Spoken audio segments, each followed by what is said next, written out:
Hola de nuevo, te habla Daniel, y esto es Lo que los jóvenes preguntan. Estamos en el capítulo 3, y como sabes, la gran pregunta que estamos explorando es, ¿qué puedo hacer para que mis padres me den más libertad? En la primera parte vimos cómo muchas veces sentimos que nuestros padres no confían en nosotros, que nos tienen bajo un control que parece excesivo. Hoy vamos con la segunda parte, titulada Mente angustiada. Seamos sinceros. ¿Alguna vez has sentido que tus padres todavía te tratan como si fueras un niñito? Tal vez tú ya sientes que creciste, que tienes edad para tomar tus propias decisiones. Pero para ellos el tiempo no ha pasado tan rápido como para ti. Piensa en esto. Hace poco eras un niño que necesitaba ayuda con todo. Y aunque hoy eres más independiente, tus padres aún guardan esa imagen tuya. Vulnerable, indefenso, necesitado de guía. Y borrar esa imagen no es tan fácil para ellos. Cuando tus padres insisten en que regreses temprano, en que les digas con quién vas o en que no veas ciertas cosas, no siempre lo hacen por desconfianza. Muchas veces lo hacen porque todavía están en modo protección. Y esa necesidad de protegerte no es débil, es poderosa. Incluso cuando no están comprándote comida o asegurándose de que tengas un abrigo para el frío, están pensando en cómo ayudarte a crecer, cómo formarte, cómo cuidarte. Y sí, a veces se preocupan más de lo que tú quisieras. La Biblia en Efesios 6:4 dice que los padres deben criar a sus hijos en disciplina y orientación del Señor.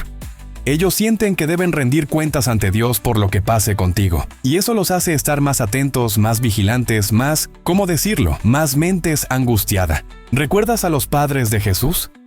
Después de un viaje a Jerusalén, comenzaron el regreso, y no notaron que Jesús no iba con ellos.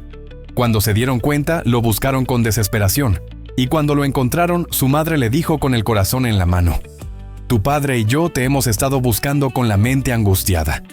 Lucas 2:48. Y estamos hablando de Jesús, un hijo perfecto. Aún así, sus padres se preocuparon profundamente por él. Así que si los padres de Jesús se angustiaron por él, ¿qué se puede esperar de los tuyos, que te conocen con todas tus virtudes y tus defectos? Vamos a hablar claro. Uno de los temas que más conflicto genera entre jóvenes y padres es la hora de regreso a casa. Tú piensas, ¿por qué tengo que llegar tan temprano?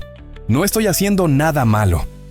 Pero, ¿alguna vez has considerado cómo se ve eso desde el punto de vista de ellos? Un libro para jóvenes llamado The Kids Book About Parents recopiló una lista de pensamientos comunes que tienen los padres cuando sus hijos no llegan a casa a tiempo. ¿Y sabes qué había en esa lista? Usar drogas, involucrarse en un accidente de tráfico, perder el tiempo con malas compañías, ser arrestado, ver contenido inapropiado, ser víctima de asalto o violación, ir a parar a la cárcel y deshonrar el nombre de la familia. ¡Wow! Parece exagerado, ¿verdad? Pero, ¿acaso no es cierto que muchos jóvenes hoy en día sí se meten en problemas serios? Y aunque tú no seas así, ellos no pueden simplemente asumirlo sin más. Su deber es prevenir, proteger y asegurarse de que estés bien. Eso no es desconfianza, es amor en estado de alerta.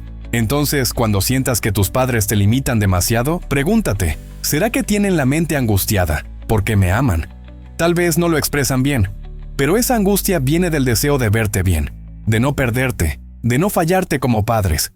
No se trata de justificarlo todo, pero sí de entender mejor lo que hay detrás. En la tercera parte vamos a aclarar más esta pregunta principal. No te lo pierdas. Yo soy Daniel, y esto fue Lo que los jóvenes preguntan. Nos escuchamos en la próxima.